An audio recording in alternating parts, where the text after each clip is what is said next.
And you're thinking, give me that money, I'll show you how to spend it. Yeah. Most of the small businesses in Rwanda are actually owned by women. Because of that fact that we knew that, women are excluded out of the financial sector, we took a step back and drawing lessons that we've learned from Kenya through the Flame product to say, what is it that we need to do to better serve our women-owned businesses? I believe in hard work opening up doors for you, not because you're a woman, but because, number one, you have the competency. Number two, you have the attitude for it, and you're able to challenge the status quo. But because of the way I was raised, I don't think I ever questioned my ability to do something. Yeah, because I've seen a lot of banks, when they create a product for women, they slap the color pink on it, and that's just about it.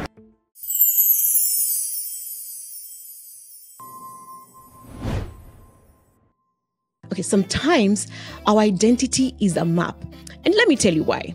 Because I believe it tells a story of where we've been, the languages we've learned, the borders we've crossed, the values we've carried, and sometimes, if we are lucky, it shows us where we're meant to lead.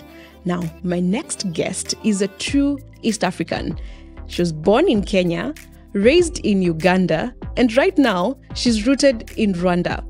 From private finance to development and then back to banking, which we are going to talk about, her path has been bold, deliberate, and always people first. Today, she leads BPR Bank Rwanda, a subsidiary of KCB Group, East Africa's largest commercial bank with a mandate to make banking more inclusive, more sustainable, and more human. Has she been able to do it? We're going to find out. Now, this season of Her Way, we are talking to women running finance in Africa, the women making systems bend towards dignity, equity, and even access. This is Her Way. I am Terry Muikamba, and today it's Patience turn. Welcome to the show. Thank you. Thanks for having me, Terry. I am so glad that we caught you. It's a pleasure to be here. Yeah. Very short notice, but I'm really glad to be here. So let me tell you, when you were coming up with the list of the guests we're going to have, everybody told me, you must speak to Patience. You must speak to Patience. Wow. And I was told you're in Rwanda, and I'm just like, okay, I don't know how it's going to happen because I don't think I'm going to travel to Rwanda. Yeah. But you're here, and we're so glad that you made it. I'm so glad to be here. Yeah. I'm interested in knowing why.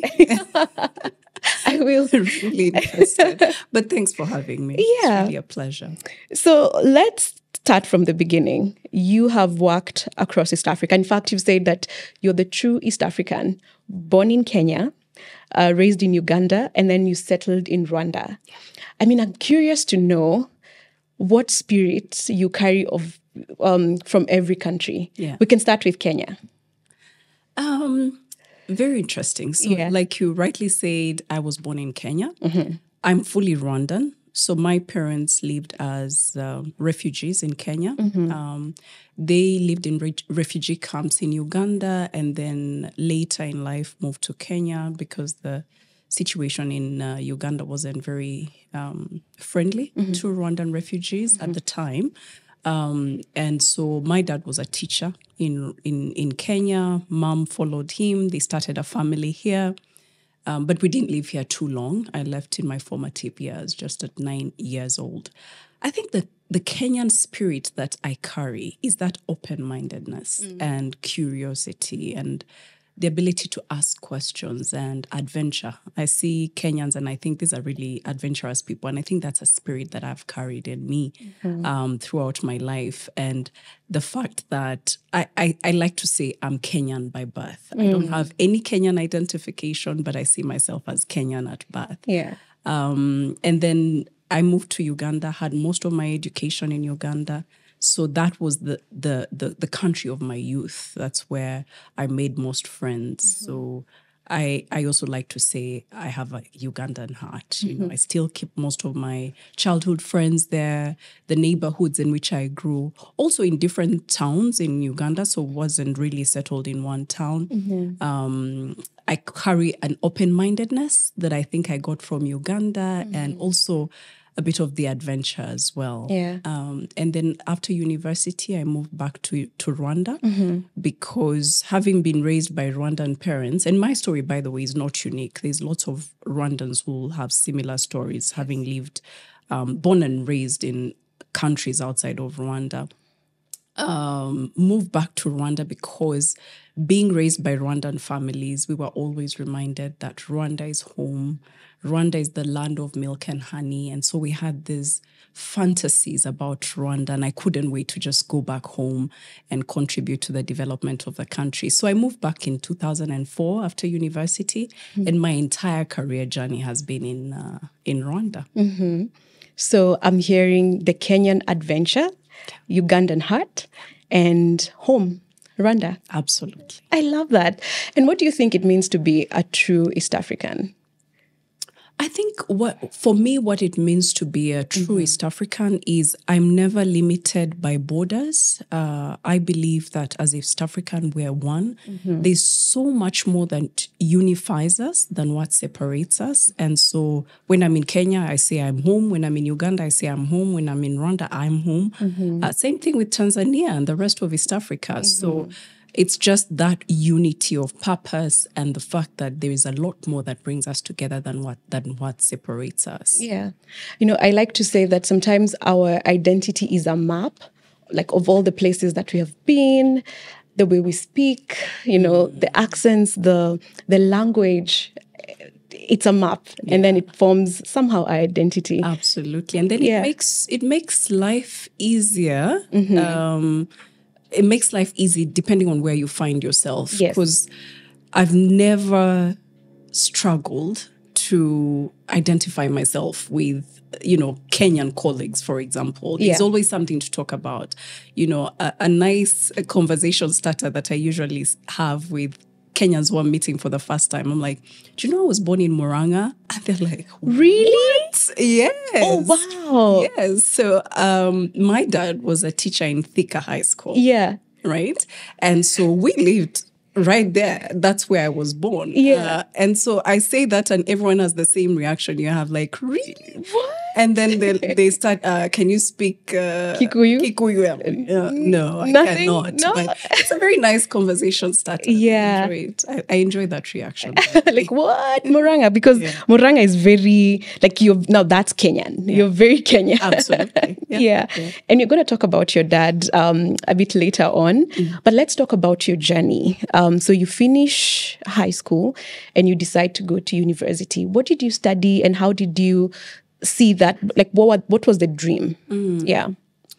So I finished high school and went to university in Makerere University in Kampala. I studied quantitative economics. So I finished with a Bachelor of Sciences in quantitative economics. Yeah. I've always been a numbers person. I've always had an analytical mind. My mind will naturally gravitate towards numbers. Although in there, I think I had initially wanted to be an architect because it was numbers,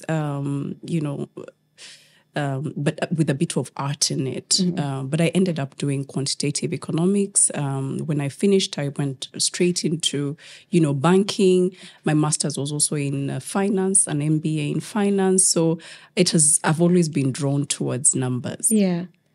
Okay, so you start in banking, and then you go to trade development, and then back to banking. So I'm thinking trade development was very impact, and then back to banking. How was that transition for you? It was a very interesting transition, and maybe I can just backtrack a little bit. Immediately I got out of school, I've always had a heart for impact. So I did a bit of an internship in the hospitality industry, realized that wasn't a space for me, and then I went into microfinance. Microfinance was so interesting because I was getting into Rwanda for the first time in my life. Could hardly speak Kinyarwanda, did not know the country. And with the microfinance, we were forced to, find small businesses in very remote areas because at the time we were giving loans of up to 1 million francs, and that's less than $1,000. So really small size loans to micro businesses. I did that for 1 year, but I like to say that was part of my most impactful work in Rwanda because I got the opportunity to really understand the kind of challenges that micro businesses have. And it really opened my eyes. And because my mom had also done a bit of small businesses in the different towns where we settled, I identified with the kind of challenges they were facing. But as you can imagine, your career grows, and, out of the microfinance, I went into banking. Started off doing banking in marketing and product development. I enjoyed it, but I really missed engaging with people. I missed working with businesses. So after 2 or 3 years in marketing and product development, I then went back into relationship management. I did a bit of SME banking. I did a bit of corporate banking as well. With the now I&M Bank, it used to be BCR. Very impactful work, but also on a personal level is where I really developed lifelong relationships. So I look back to those 5.5 years with a lot of pride and satisfaction in the fact that it wasn't just about the career, but the fact that I also developed lifelong relationships. Right. I then left BCR, and then I went to EcoBank as the head of corporate banking. The first 3 years was as head of corporate banking for just Rwanda, but then the next 2.5 years, I was also covering corporate banking for the region, back to my, East African roots, because I was then covering Kenya, Uganda, Tanzania, Rwanda, and Burundi, 5 countries within my mandate. Did that for 5.5 years in total. So I had about 12 years experience in the financial sector, including the microfinance. And I got to a point where I thought, what? At the time I was turning 35, and I just felt like it was such a huge turning point in my life. I started reflecting on everything I knew and wondered whether that's what I wanted in my life. Because as you can imagine, in the banking sector, there's a lot of focus on numbers. Yes. Right? So you're chasing numbers. And because I have a heart for impact, at that point I was really questioning, the direction that I was taking. Yeah. So I decided that I was going to take a pause from banking and do something completely different. And as, God would have it, the opportunity with Trademark East Africa at the time came up. That was 2016. I moved on to trade development, like you said, facilitating trade, working not just with private sector, but working with the government, working with on policy matters, developing infrastructure that would facilitate trade, but also working with the micro, businesses, the small scale cross-border traders, which again spoke to my passions. So I did that for 6.5 years in Trademark East Africa. You asked me about what the transition was. It was a very interesting transition, because I remember being in banking and I used not to understand how NGOs were struggling to spend money, right? Because in the financial sector, you're struggling to make numbers. Money. Yes. And you're thinking, give me that money, I'll show you how to spend it. Yes. So this transition was getting to understand how it was very difficult to actually find impactful projects to finance and spend the money that the donors were giving us. So I think that's one area that I found very difficult to transition in. And the other area which was quite difficult, and to this point I sympathize or I have empathy for people in the development world, was it was very difficult to measure the impact of the work that you were doing. Right. So you spend a lot of time spending money, but taking that step back and actually measuring the impact of the work you are doing. There's a risk that they carry where you assume that you're impacting, you have a particular impact from the work you're doing, and yet there's a disconnection between the work you're doing and the impact that you intend to achieve. So it was a very eye-opening part of my career, but also a steep learning curve in terms of fully understanding the kind of challenges that businesses face in this region. So in the financial sector, you tend to focus on access to finance. And there is a temptation to think that the issues that businesses face is mostly financing. The businesses actually face challenges that are way deeper than just money. And until you resolve those issues, Yes. it's policy issues, it's market access issues, it is skills issues. The issues are just so deep that when you rush to give money to a business that hasn't sorted out those systemic issues, the risk of failure is very high. Yeah. So that really opened my eyes to the kind of challenges that businesses face, that even when I transitioned back into banking, I'm not in a rush to give a business money. I want to truly understand, okay, what are the other issues that you deal with? Right. Where do you source your raw materials from? What is the logistics? What does the logistics look like? What is your entire supply chain? How do you access your markets? Who are the people that are consuming your product? So that then you're also thinking about the sustainability of the business. Yeah. So those 6.5 years were eye-opening. I like to believe that they've helped me to look at banking completely differently and make me a much better person than I was. Yeah. I mean, I like that you said that, because if you think about it, it's really de-risking the business, the bank, because you empower the business. It becomes sustainable. What I'm hearing is sort of doing the DNA. Before I give you money, I'm getting the DNA of your business, technical assistance. Do you have proper books? How do you, So that's... How does that work? Is everybody on board? Because I would think that, why should I do that as a bank? Because it also feels like it's a lot of work.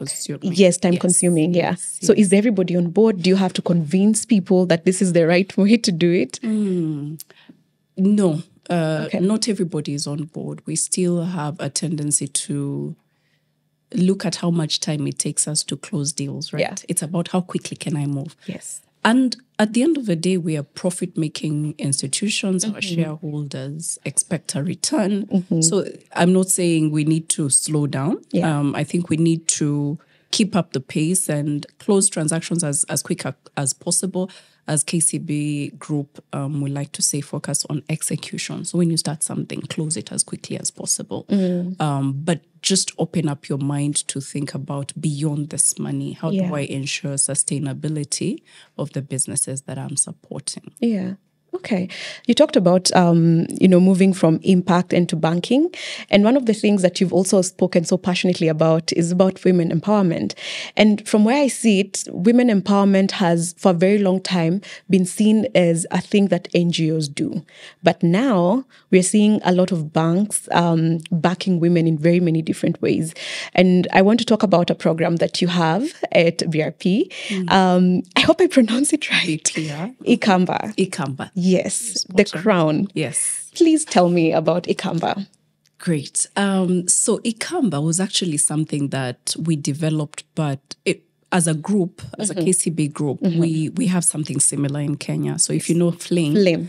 Ikamba is really a replication of Flame, but with customization of the challenges that Rwandan businesses face. So as you can imagine, women are usually left out of the financial sector, and we have 52% of our population is women. Most of the small businesses in Rwanda are actually owned by women. In my previous work, I think it was about in the early 20s, early 2000s, we did a study where we looked at 5,000 businesses, women-owned businesses, to get a sense of what are the challenges that they face. And what we found was that out of the 5,000, 63% of those were small businesses, right? Women-owned businesses, meaning they were employing less than 3 or less employees, right? So really small scale. Now, those are businesses that are traditionally left out of the financial sector. But to just put a caveat, in the 2024 financial inclusion study that was done in Rwanda, the difference between the genders on financial inclusion was only at 2%, right? So women, financial inclusion for women was at about 96%, and financial inclusion for men was 98%. That is statistics for Rwanda. Yes. But financial inclusion then includes mobile money, right? So it's not just the banking sector, it's banking, microfinance, and, the other mobile money operators as well. So because of that fact that we knew that, women are excluded out of the financial sector, we took a step back and drawing lessons that we've learned from Kenya through the Flame product to say, what is it that we need to do to better serve our women-owned businesses? And that's where we developed the idea of Ikamba. Now, what is Ikamba? Ikamba looks at, the main challenges. I wouldn't say we cover all of them, we address all of them, but it's mostly the main ones. And one of them is access to collateral when women are looking for, financing. And we know that for a woman, even when they own property, it's probably co-owned with the husband. They'll need the husband to sign off. Most men you will find will not be willing to offer their, properties as security for a woman's business. So access to collateral is a problem for women. So we developed a system where we credit score the women-owned businesses, and then we provide limits to their accounts, so that if you are running a business where you require working capital financing, you can have up to 100 million francs to fund your business without collateral, so unsecured. Number two, we also found that they lack skills on business development. And so part of the program looks at business development training for women-owned businesses, covering all aspects, from bookkeeping, financial records, governance, HR, the like, everything. So we take them through a business development training so that they're better equipped to manage their businesses. And then third, because we realize that for women, time is also a problem. Because, you're struggling between, running your business, running your domestic responsibilities. So time tends to be a problem for them. And so we looked at how we could digitize a lot of those financial services to make it easy for a woman to access financial services. So with that, we then developed our Ikamba product. It's fairly new. We're still going through the sensitization, training the women-owned businesses, training our own staff so that we can better serve our customers. I believe this is one of the areas that we're going to achieve a lot of impact. It's a product that's really close to my heart.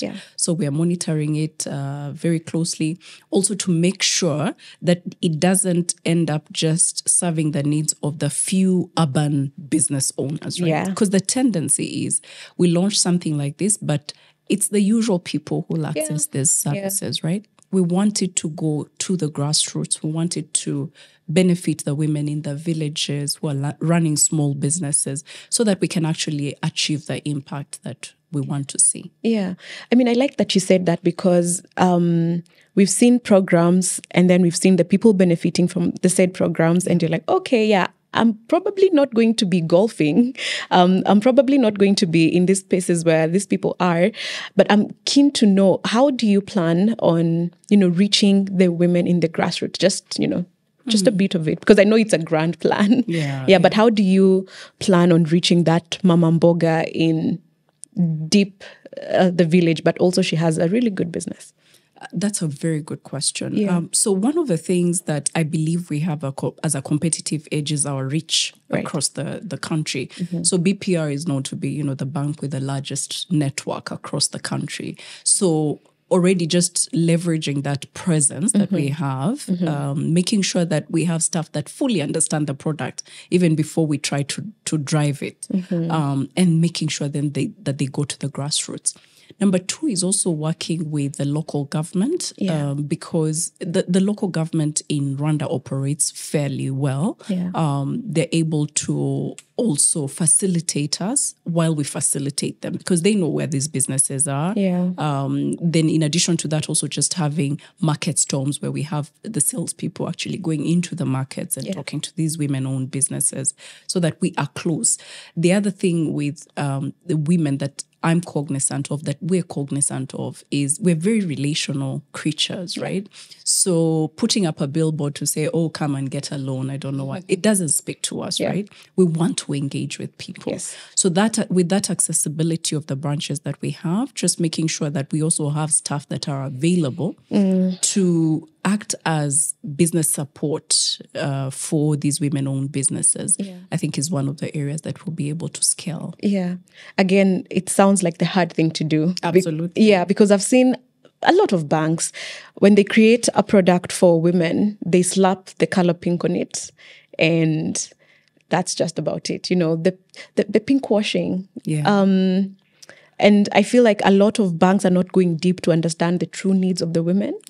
So, I mean, if a woman wants to scale, it's about things like bookkeeping. How do you do that? How do you employ people? So having the trainings is, I guess, a step into achieving, what you're talking about, which I love. So now Ikamba means crown. And you've built this, initiative around that idea.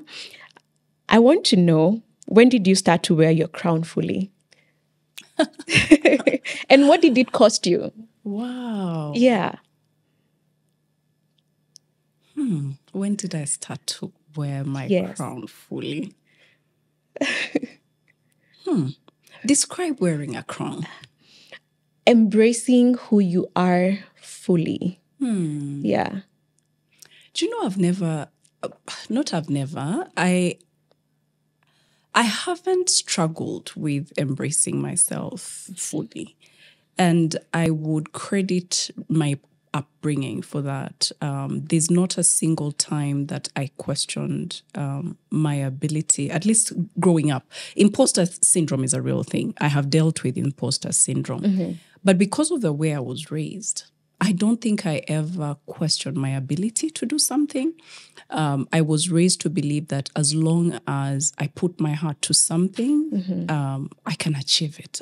And so I never felt like my crown was falling off my head. It's always been on. So I'm trying to think back about whether there was ever any turning point in my life, but no.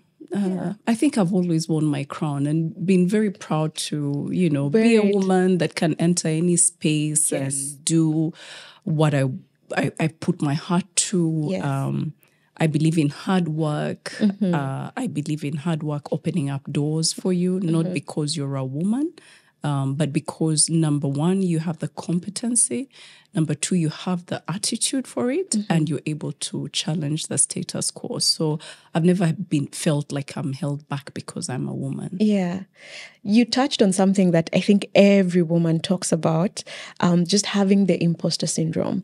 Why do you think women get this idea that they're not good enough from?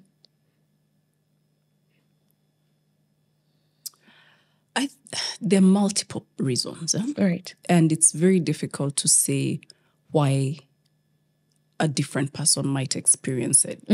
I'll probably give my own experience. First of all, I truly believe that preparation is everything, right? So if you're putting in a space where you have to, for example, maybe compete for something with a man, right? And you're thinking, this is probably a man who has had a week uninterrupted to prepare for this one thing. While on the other hand, I'm having to juggle taking care of home responsibilities, taking care of children, and worrying about so many other things, including parents, including there's just so much that you have on your head. True. Right? So you don't have the luxury of investing in preparation. So you're already going into a space thinking, oh my God, did I prepare enough? Did I give this thing as much time as I needed? So already that will make you feel unprepared in a way, right? Number two, in the space in which we operate, you also realize that there's a lot that happens outside the workspace, right? So you be as hardworking as you can. You do everything right by the work, standards. But at the end of the day, there's a lot that's happening in the bars of a glass of whatever it is. Yeah. Spaces where you cannot be. Yes. You cannot afford to be. Yeah. And so, at the end of the day, that is already will make you question your ability to give the extra 20%, which is outside of, the office setting.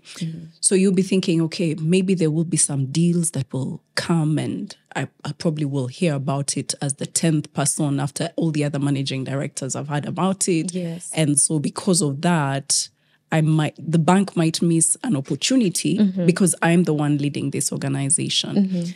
I think it's less about the technical skills that we bring on board, because I don't think any woman, well, let me just correct that. For most women who are experienced, exposed, hardworking, have the competences, you're not questioning your technical abilities. You're questioning more of the extra that might be required of you. Yeah. And so you wonder whether you're the right person for that role because of that extra, which you'll not be able to provide.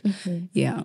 Wow. I like that because, you've spoken into it. The cure to imposter syndrome is preparation. Absolutely. Yeah, that's also what I believe. And I also think not even acknowledging it. Like someone asks, do you have imposter syndrome? No, I don't know what that is. I feel like already people start to view you differently when you say, no, I don't suffer from that. Yeah. So people feel, oh, okay, this is a very confident person. And then they, address you as such. Your parents, they gave you two powerful pieces of advice. And you've said that your dad said, whatever you choose to do, be excellent at it. And your mom has said, whatever you do, do it as unto the Lord. How do you think these two statements have impacted the kind of leader you are today? So the one thing that the two pieces of advice have in common is an underlying factor of excellence. Yes. Right? So whatever you do, be the best at it. Yeah. For me, it's not really about competing with other people. Yes. It's about asking yourself, is this the best that I can do? So I struggle, for example, to leave my desk in the evening because I'm questioning, have I done everything that I was supposed to do today to the best of my ability? Yeah. So just having that, foundation of excellence in whatever you do. You'd rather do few things, but do them to the best of your ability. And for my mom, doing things as unto the Lord is to say, I'm not doing it to please anybody. I'm not doing anything for human applause, right? I'm not waiting to be told, oh, you have a 5 in your BSc, right? It's about my God-given abilities and fully utilizing those abilities to impact people's lives, right? So it's not about me. It's about the people that God has put into my life. And how do I use my skills? How do I use my talents? How do I use the spaces that God has put me into to multiply and to increase impact? Yeah. What would you say is your leadership style? So I like to believe I'm an inclusive leader. Okay. I am a leader who believes that I don't know everything. I'm a leader who believes that talent lies everywhere. And so I like to engage people. I like to hear people's thoughts. I like to believe that I surround myself with subject matter experts so that if there's anything that I need advice on a particular subject matter, I have people to run to. And I like to include people. Yeah. Number 2, I believe I'm also a leader that comes from a place of empathy. So before I rush to make my point, I want to find out how you are, the space that you're in. And so that tends to take up quite a bit of time. But yeah, I believe empathy is at the core of my leadership style. Yeah. But I'm also a purpose-driven leader. I want to remind the teams that I lead the reason why we do what we do. And that reason is beyond making money. It's about impact. It's about changing people's lives. And that's what really draws me to KCB, because, our tagline is for people for better. Those are the values we live by. Yeah. And so impact, we're all about the impact that we will, deliver to the people we serve. Yeah. You're currently the managing director at BPR, and you've talked about empathy. And a lot of the times when we hear women leaders, or when we're trying to discredit a woman into being a leader, we talk about how, women are so emotional, they can't lead. What does that make you feel when you hear statements like women are too emotional? I mean, I embrace it. I embrace it. The reason why we get defensive about it is because we think about being emotional in a negative sense. Yeah. I think being emotional is actually a beautiful thing because it makes you feel things, and human beings are feelers, right? So I think that as a woman leader, if you embrace your, emotional nature, it helps you to do things differently. Yeah. We've been forced in the corporate world to write off or kind of block that emotional nature of us. I have failed to do that. Yeah. At the end of the day, I carry my emotions wherever I am. Where I've had to deal with really tough conversations, I can still have those tough conversations, and I'll make it clear that it's not that I'm being inhumane, right? But it's because I'm here to serve a particular purpose. Yeah. And because you are not contributing towards that purpose, we have to take this decision. But it doesn't take away the fact that I'm an emotional human being, and it doesn't change the way I lead. Yes, I am emotional, and that's okay. Yes, exactly. Yeah. Exactly. Speaking about, some of the things that people say to women leaders, some of them really irk me. But I think I want to talk about some of the myths that you hear when you meet a woman leader. So, for example, I've heard people say that, you have to act like a man, to be respected and to be regarded as equal. We've heard things like, nice girls don't get the corner office, which really pissed me off. I feel like a man wrote that. So what are some of the myths that you've had as a woman leader, and you're like, no, we're not going to subscribe to that? Yeah. So let me tell you something, Terry. Yeah. Some of these myths, I think because of the country in which I live, we are shielded from some of these stereotypes, right? Rwanda is a very gender or women-friendly space. Yes. We don't feel pressured to be any different. Yeah. Our parliament is over 60% women. The cabinet is almost 50% women. The private sector, speaking about the financial sector specifically, we have almost 40% of the banks are led by women. And when I think about the women leaders that I see on a day-to-day basis, I don't see anybody that's trying to be anything else rather than a woman leader and being themselves. Yeah. So to be honest with you, some of these things that we hear, you don't really identify with because we have been given the space, and honestly, it's all credit to the leadership of our country that you don't have to be who you're not. Yeah. You can still lead as a woman and lead well without feeling like, you have to be something else. So, yeah. Yeah. Some of those can't relate. I can't relate, honestly. Rwanda sounds like my dream place. You're welcome. No, but really, when you look at the neighboring countries, Kenya, Uganda, when you have the gender conversation, what do you think Rwanda is doing differently? Is it political goodwill, or there's something deeper? I think it's deeper in the sense that when you go back to the unfortunate events that happened during the 1994 genocide against the Tutsi, a lot of the people who were in leadership positions were either brutally murdered or they fled the country. And so you couldn't have a situation where, leadership is a thing for the men, right? That's one thing. Number two, I think there's also a leadership.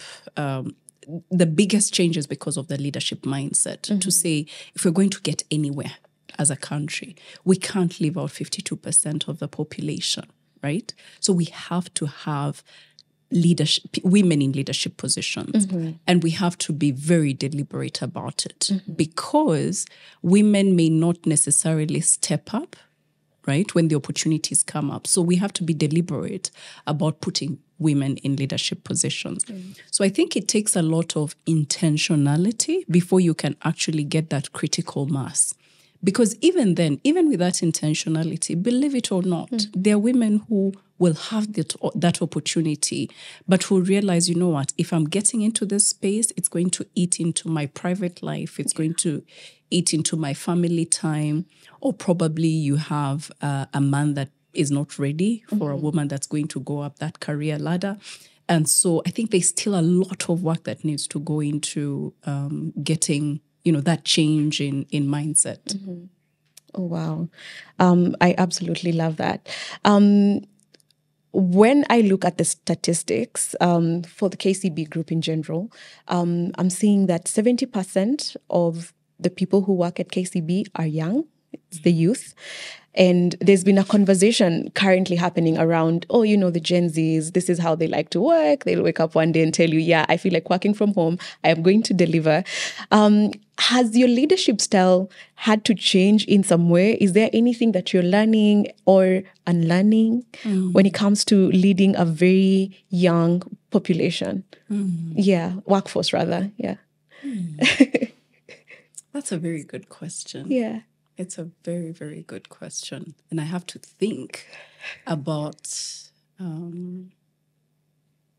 So one thing I know about the Gen Z is that, and I've seen it, they are more about purpose. You have fewer Gen Zs, at least compared to millennials and, Gen X. Yeah.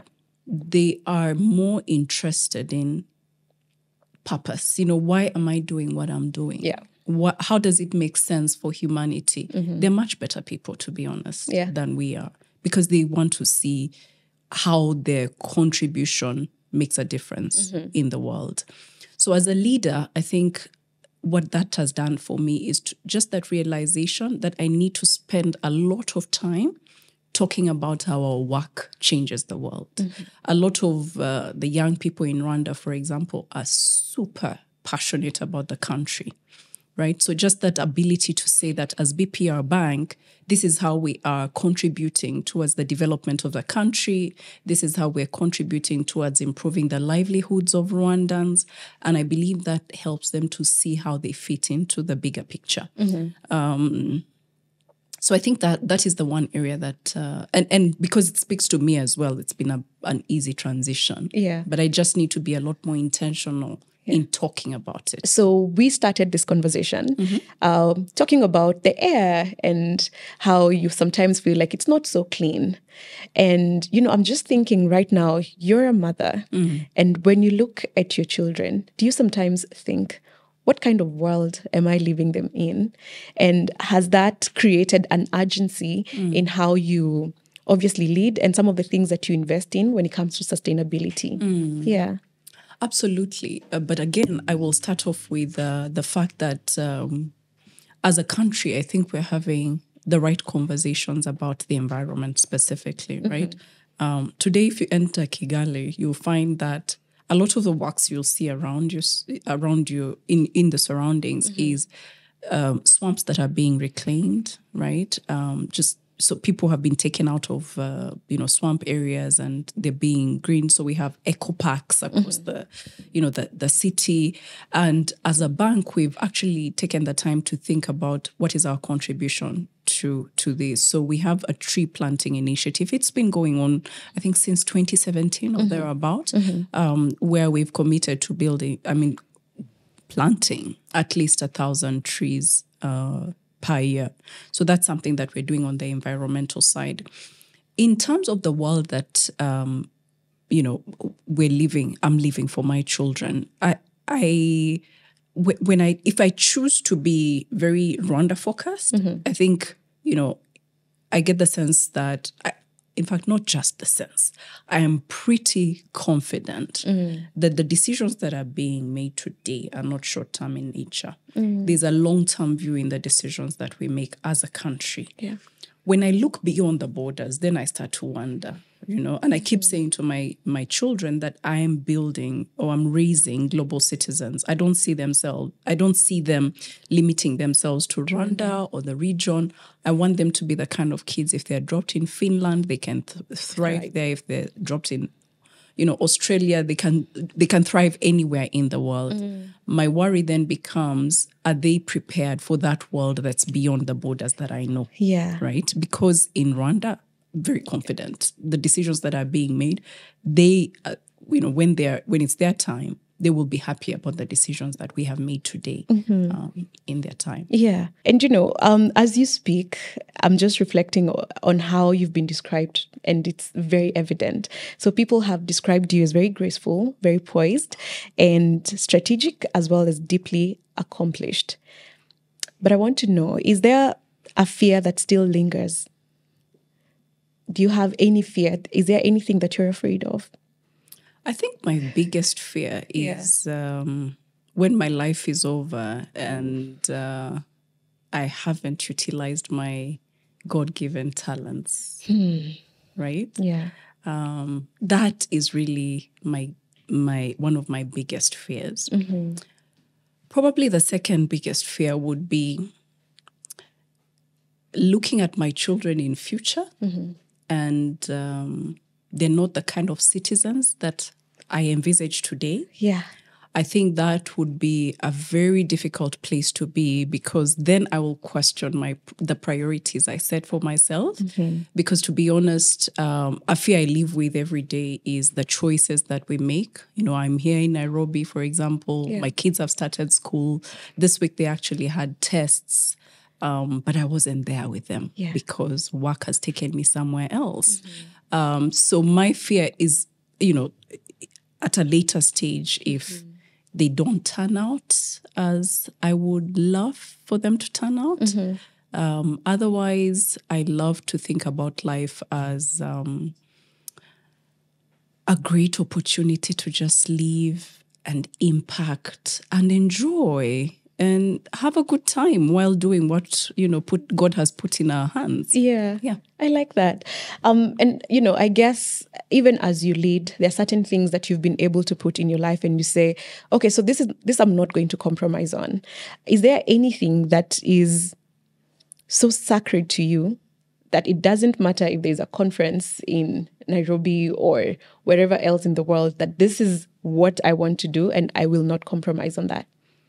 So my Sunday church time is sacred. I do my best wherever I am to at least be with my family on Sundays, because that's the one time that, throughout the week, because, I work in the bank. My husband is a business person. So we're all chasing all sorts of things. Kids are in school. I have 2 sons. So Sunday is that one day where we're all together. Saturday, obviously, there's social responsibilities. You're going for weddings. There's all kinds of things that come up. So Sundays is that time where I say, you know what, I have to have time with my family. And then, just making sure that at least once a year we have a vacation as a family that's uninterrupted, no work. And probably finally, daily prayer time wherever I am in the world, just making sure that I can get on the phone and say the grace with my kids. And everything else, I realize life is about being dynamic. It's about being adaptable. You'll be thrown in all kinds of spaces and you have to adjust. And so I guess I've been a bit, flexible in the things that I can accept, and the no-go areas are probably not as many as I would want, maybe. I hear you. You've talked about having 2 boys. I recently got a baby boy. Oh, congratulations. The energy required to raise boys is something else. I can't imagine having two. Yeah. I mean, I absolutely love him with all of my heart. But also it's a lot of energy. It is. Yeah. It really is. Yeah. I had my two boys when I was heading corporate banking and in EcoBank at that time. Yeah. And if any space is quite demanding, it's the corporate banking space, because you need to be in places where big transactions are being discussed. But because we had not waited, but we were trying for a child and it didn't happen. We didn't get a child immediately. We had our firstborn in our 5th year of marriage. And so by the time he came, I was willing to drop everything and just take care of him. Yeah. And so I think it's also part of the reason why I rethought, my banking. It's part of the reason I stepped out of banking, because by the time I left banking, I'd had my second born. There were two boys under 3. So quite... Wow. Yeah, they required a lot of time. Yes. But I also really, really enjoyed my time with them. But that meant a lot of burnout, a lot of exhaustion. Yeah. So no weekends, no weekdays. It was just running from day one until the younger one turned 5. Yeah. I felt like it was just a stretch. It still is. They're now 13 and 10. Wow.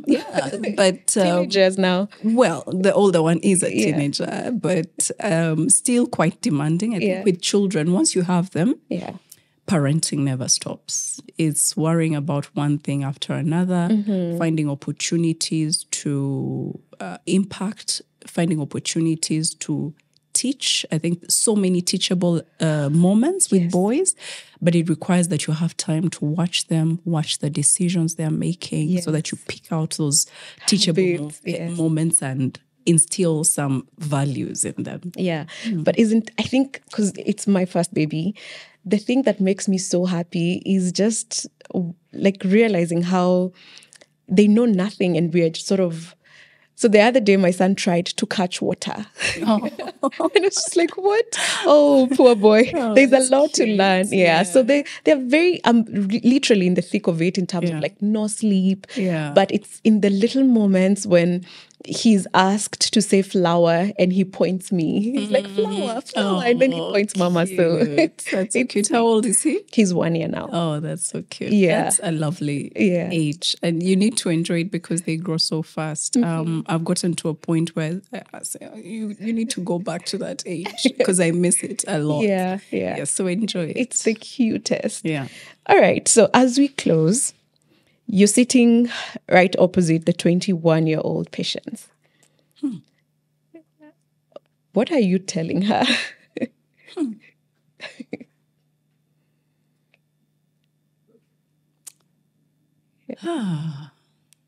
21-year-old Patience. Your love for people is not in vain. It's one of the reasons we exist is to serve. Keep your heart for service. Be confident and take up the spaces in which you are. Don't belittle yourself. Don't fear what's to come. There's so many people along the way who are interested in your success, but you just need to open yourself to receiving the advice. Surround yourself with people who are interested in your success, not people who want to pull you down. And if you're able to truly use those relationships in a way that is not selfish, in a way that wants to improve other people's lives, you're going to find a lot of value. That's amazing. I am so challenged from this conversation, and clearly your heart just comes out. It has been such a pleasure having you. Thank you for sharing yourself with us. Thank you. There's a lot to learn. I will replay this conversation over and over again. Thank you. Yes. But before we close, there are a few things I want you to tell me what comes to mind. When I say this word, what comes to mind? Legacy. My own legacy? Just legacy. Lives changed. Yeah. Lives changed. Power.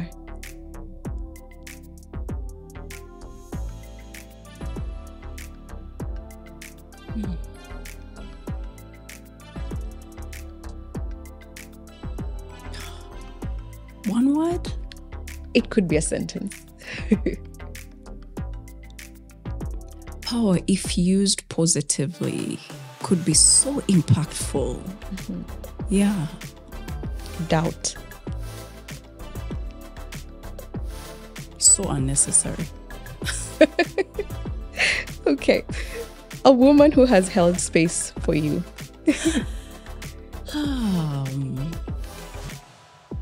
Indra Nui. I don't know whether I'm going too far, but Indra has, and she's used her space very well. Closer home, Louise Mushikiwabo, who is currently the Secretary General of the Organization of Francophonie Countries. She was once the Minister of Foreign Affairs for Rwanda. She takes up her space very well. She speaks fluent English, fluent French, fluent Kinyarwanda. She's so relatable and does not have any airs of someone that's trying to be something else. She carries herself very well and very authentic. She's very authentic. Actually, that's the word I wanted. Authentic. Very authentic. Yeah. Failure.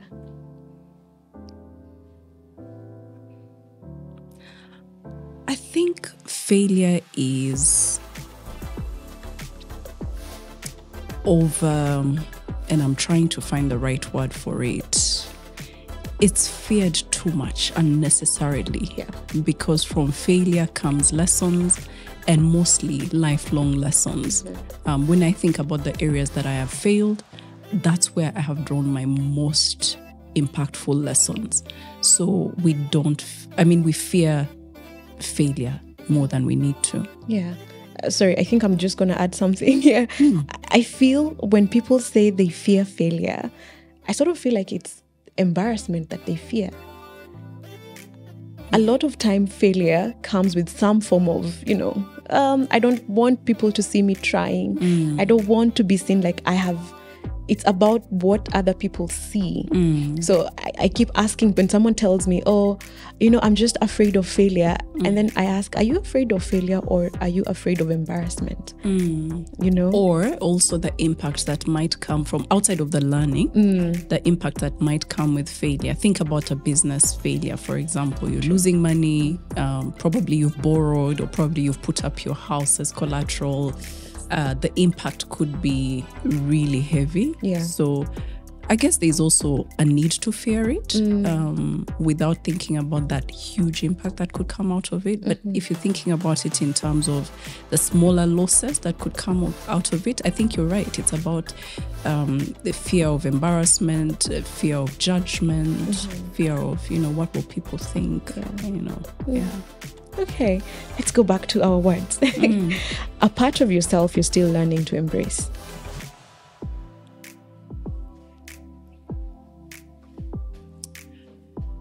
Learning to embrace, probably not, but learning is more on the spiritual journey and the questions that I have and reconciling my spirituality with how I can live out my spirituality authentically in the marketplace.